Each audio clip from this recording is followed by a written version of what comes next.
Okay, people, welcome back to another Fwoosh Weekly. As always, I'm Robo, and yes, I did rescore that Mattel Eternia ad. I wanted to use it as the intro, but sometimes, well, a lot of the time, actually, YouTube doesn't care for the music they use. In fact, a couple of weeks ago, I had to rescore the HasLab Hellcharger ad because YouTube actually gave me a strike on the other channel. That's the channel I use to post to Patreon and I do the live streams on.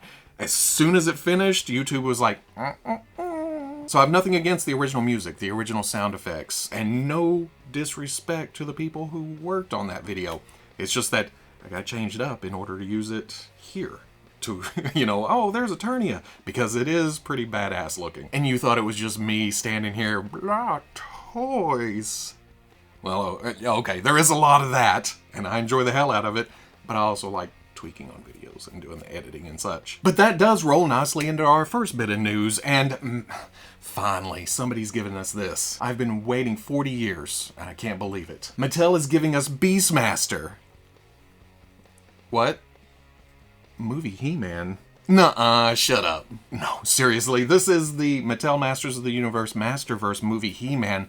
I think it was revealed a couple of weeks back on a Mo Tuesday, and back then we talked about why it looks like this. Apparently there's some kind of licensing issue with what we see on the screen during the movie, so when companies want to make this version of He-Man, and Skeletor as we'll see in a minute, they gotta go with concept art by William Stout. Super 7 did it, and you would think Mattel would have a bit more leeway in this situation, but nope, they got to do it too. From the neck down, I like this. The V1 Masterverse He-Man body keeps things slightly more realistic. It's still jacked, but not as jacked as what we saw with the 40th anniversary or old school He-Mans. And then the armor and the straps, they all look great. And honestly, I don't hate the head, but I can't look at it without expecting Dolph, you know? You idiots! These are not them! You've captured their stunt doubles! To add to the wackiness of this pack, there's also a vintage-inspired head you can put on here, but I almost feel like it's meant to go on the 40th anniversary He-Man to spruce it up a bit more. Gotta wonder if the skin tones will match. Well, hell, okay, it should be fine because even on the figure, the skin tones don't match part to part. But I still like it. There's something about it. It's just, bing, scratches that nostalgia itch. Movie Skeletor fares a lot better, reminding me of, well, okay, my mental image of what I remember seeing on screen. It's been a long time since I've seen that movie. Plus, he's got a skull for a face. Easy to bypass those pesky likenesses. Something that jumped out at me, though, the cape, it has some nice folds and ruffles to it, especially compared to how this line started. You remember the flat pieces of fabric? I'm also happy with the addition of the Cosmic Key. I guess I should have expected that, but seeing it in plastic, yeah, that makes me happy. Both are deluxe releases, $35 a pop, should come out sometime around January. That's not all though. Mattel held a press event this week showing off some future product, and there were some Masterverse reveals. I'm not a New Adventures guy, but Skeletor is one of those designs that kind of works in any setting. Future, past, space, sword, sorcery, techno. It's kind of an ageless design.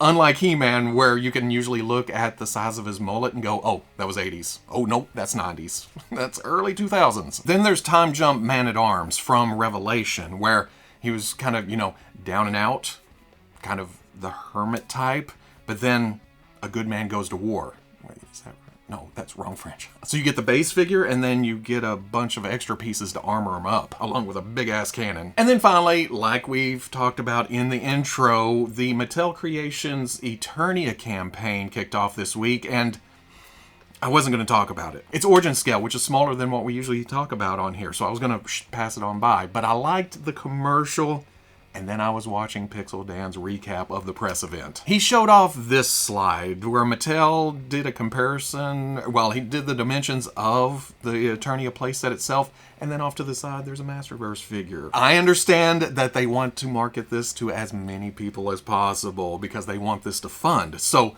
hey, Masterverse collectors, if you really, really wanted to, you could fudge them into this big old 3-foot by 4-foot bastard of a playset. But it is meant for Origins, and seeing that at San Diego Comic-Con and how Ooh, it just works so well with the smaller scale. So I'm going to talk about this once, just because. $550, 5,000 backers needed before November 10th. If it funds in the first week, those backers get a bonus King Grayskull figure. And if I'm reading it correctly, all orders received between 10/12 and 10/19 will receive the King Grayskull figure. So it's only for early backers. You come in after that, no King Grayskull for you. 8,000 backers unlocks the Moat Creature. 10,000 gets Keklar, leader of the Elders, whoever that is.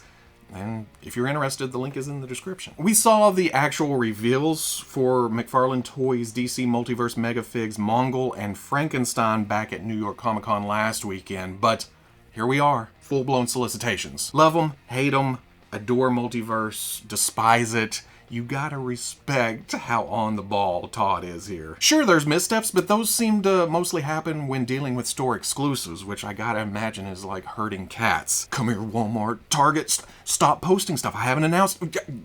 Stop. But when it's just a plain Jane general release, there's usually no messing around. There's the reveal, there's the pre-order, comes out in a month or two. As usual, I'm not familiar with this specific version of Mongol, but there's no mistaking that it is Mongol. If I was hardcore DC, this would be the Mongol for my shelf. He's got the banana skin. I like the splashes of lime within the blueberry and grape. I may be a little bit hungry, shut up. The eye catcher is Frankenstein though, and it's not just because it's that season. It has the now signature DC Multiverse proportions where it's big old limbs, small head, but in this case, it works because of who the character is. It's supposed to be stylized and monstrous. It fits that bill. And then the colors pop, all on top of it being one of those jack-of-all-trades figures. It's Frankenstein. You can fit him anywhere you damn well please. $40 each, due out mid-November, somewhere in there. Or next week. You never know. That leads nicely into this. I haven't watched the new Rob Zombie Munsters movie yet, and from the sound of things, I'm probably not in a hurry to do it, but that doesn't stop me from admiring the new NECA reveals. Speaking just for me, having not seen the movie, I can look at these with some kind of childlike wonder. I see the nice sculpts, I see the great paints, but I'm projecting the voices of the original show, Lily and Herman and Grandpa, onto these figures. It's the best of both worlds. That was a different show too. Because really, they seem like nice updates from a visual aspect, and I'm not going to say I'll never see the movie, but for the moment, I can appreciate these. And on top of that, since it's their 31 days of reveals, they also announced that they're going back to the Nightmare Before Christmas well. Kind of a surprise because they had the license a while back, didn't they? And they produced figures. Then Diamond Select's been making figures, and Super 7 just announced some figures, but you know what? More the merrier. If you don't care for that version, you can get this version. Or if not there, you can go there. You don't care for that price, you don't care for that company. Options. Options are good. Or if you're happy with what you got, you can just ignore this, leave it for other collectors, because that's what we're all about in the community, right? Peace and harmony. Like we talked about last week, Super 7 was at New York Comic Con, but what I missed was that they had a Teenage Mutant Ninja Turtles Ultimates glow-in-the-dark Muckman and Joe Eyeball exclusive available at the show. But that would have just been me saying, hey, Super 7 has a Teenage Mutant Ninja Turtles Ultimates glow-in-the-dark Muckman and Joe Eyeball exclusive available at the show. So if you're at New York Comic Con, go ahead and pick one up. If you are at the show, what are you doing watching this? Go, have fun. It's a Comic Con. Now it's available on the website for those who weren't able to attend NYCC. So I do so love it when a plan comes together. As we all know, when there's one bit of Super 7 Ultimates news, there's always more hiding right around the corner. Like ThunderCats Ultimates Wave 7, or, as I like to call it, the deep dive into Robo Don't Know Land. Well, okay, there's that one character that I do know. Snarf, snarf. Retaro seems to skim off the brain pan. I look at it, and there's some recognition, but I couldn't tell you what he did, what episode, when, where, whatever. Like, it's right on the tip of my tongue. Looking at it, though, design-wise, I'm gonna guess he's like a bumbling captain. Like, he's a threat at first, but then he pushes the wrong button or trips over his own tail, something. Oh, Retaro. I don't even know how to say his name. Willa, I only recognize by name because I am pretty sure that Veebs has mentioned her in one of his many wish lists when it comes to ThunderCats, when we're talking about the line, and I'm like, well, I only remember the main ThunderCats and the villains, or even then, not a lot of them. And he's like, oh yeah, you remember this one character that was in it for a couple of seconds during this season on episode blah blah blah? Yeah, I want her. I couldn't have even told you there were human types in ThunderCats, so yeah. Mongor catches me by surprise. You guessed it, not a clue who this guy is, but I love the design. I really, really love the design. Like a purple Krampus demon, and when I say demon, you know what I'm gonna say next. I can take this figure and put it with a certain Marvel mutant who spends a lot of time in limbo. I've become too predictable. I'm out. But then there's Snarf, you know, annoying, lovable Snarf, who brings a lot of mixed emotions in this case. First, it does look great. The optional heads, the extra hands, the additional tail on a stand for balancing poses, the articulation. I'm interested in seeing the final product do this crouch down on all fours top pose. But then there's the $55 price tag. Like we always talk about, when figures get bigger, the price gets bigger. But when figures get smaller, the price rarely gets smaller. But Ritaro and Mongor are on the big side, but they're still at the $55 price point. So I'm thinking this wave, price-wise, cost-wise, is meant to balance out as a whole. You get these two larger figures for the standard ultimate price, and then you get a smaller one and a kind of a medium-sized one. That positive only works if you're a completist, though, if you're buying the whole wave. If you're only buying the core ThunderCats team and then some A, B-list villains like a certain somebody standing here in front of a camera talking about toys, kind of behind the 8 ball. Snarf is an essential part of a healthy, balanced ThunderCats breakfast. I mean, we've been waiting 5-6 years for this. It's not like I'm gonna pass it up. That'd be a glaring hole in the display whenever I finally get a ThunderCats display going, but I'm building it, I'm getting there. I think Perfect World, a 2-pack with Snarfer would have been the snarfiest. Lion-O, Snarf! Like I said, $55 each, due out fall of 2023. Another figure revealed a week ago, the Threezero Transformers MDLX Cliff Jumper now has the full pretty promo photo spread because pre-orders are open. And yes, again, it is a Bumblebee repaint, which has its historical significance, but also some drawbacks. To reiterate, I know there is nostalgia in taking a yellow bug and painting it red, calling it a different character. It totally works here. Hell, Threezero does not mince words. They call it a redeco of Bumblebee in their description. But they also make sure to put the two side by side to show that there is a new head in play. Again, works. But to get nitpicky, I wish there were new feet too, just to change it up more. Something more flat, more squared off, anything to sway it away from those sexy Volkswagen curves. These don't transform, so it wouldn't affect engineering whatsoever, just appearance. The torso doesn't bother me near as much because they've flattened it off. It's not as beetle as the feet. Maybe could have thrown that rear spoiler chest shelf that Cliff Jumper usually has, but that's not a deal breaker. And while I'm being persnickety, the reuse of the weapon also works, but man, I would have loved to seen him come with his big bazooka that he pulls out of his ass early in the G1 series. Despite my gripes though, we already know it's a little badass based on already having Bumblebee, so, I mean, and it's in red. He's got the different horns on his head. He still comes with the armored up face, which again, going back in the archives of Transformers toys, totally works. But I'm feeling it was this close to perfection. $80 scheduled for next March. Kind of quiet on the Marvel Legends front, but not completely quiet, or we wouldn't be talking about them, huh?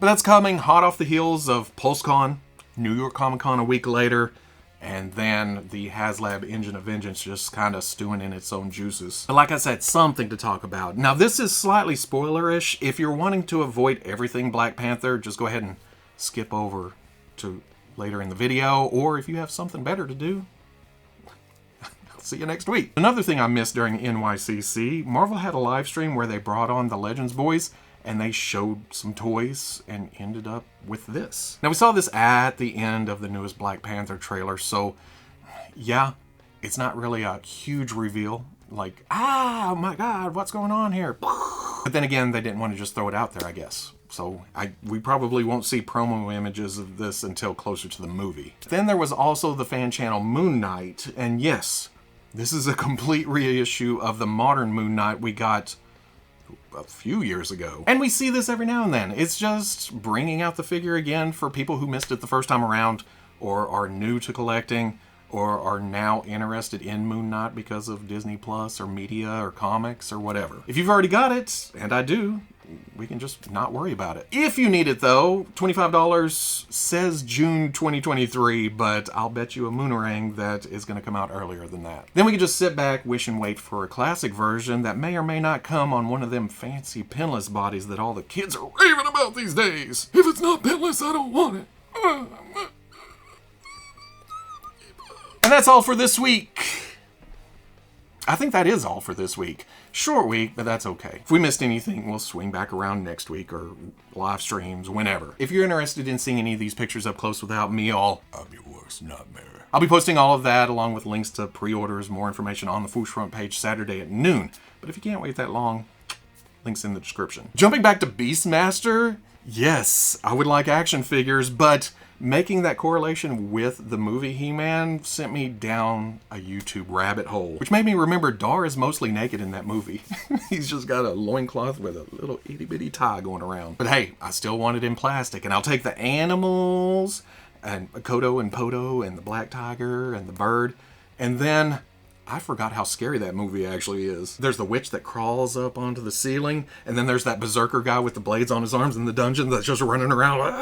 But, and you know where I'm going with this, those leather guys that would eat people by wrapping them up in their bat wings and just the bones. But while I was deep diving there, I also ran across the Sword and the Sorcerer, and I had completely forgotten about that. And I don't remember it as much because, going back, I think they played Beastmaster on TBS like 16 times a week. What sparked my memory with Sword and the Sorcerer was that triple-bladed shooting sword thing that the hero had. And I also recognized the Evil King. But that sword, in 6-inch action figure form, if it actually launched off on springs or something, I'm there. I'm all over it. But as I was watching the trailer for it, it was like they didn't even trust their own effects, because the dude goes to shoot the blades and he's like, oh God, please work. Oh, I'm not dead. Sweet. Or maybe all the Dungeons and Dragons news recently has got me into wanting barbarians and wizards and witches and creatures and... yeah, I'll take them all. If you enjoyed this Fwoosh Weekly, comment, like, subscribe. Much love to the plus if you're interested in seeing videos early or in a position to help out the channel. Patreon.com. But wherever you may be watching this, I'll always catch you on the Fwoosh. I got this today. The Hasbro Star Wars Black Series War of the Bounty Hunters Boba Fett. Essentially Boba Fett in black. I've always planned to do a custom model kit in this same look. And before you say it's just a black... yeah, it's just a black Boba Fett, but that's the way he looked in the comics. He spray paints himself up, all in black, and then calls himself Django to enter into a gladiator pit in his Empire Strikes Back gear. So that's pretty cool. So, but that's to say, Playday is a-coming, because I also got some prints of some of the Tusken dogs. And like I said, I was planning this. I bought the black spray paint and everything. I gotta do it.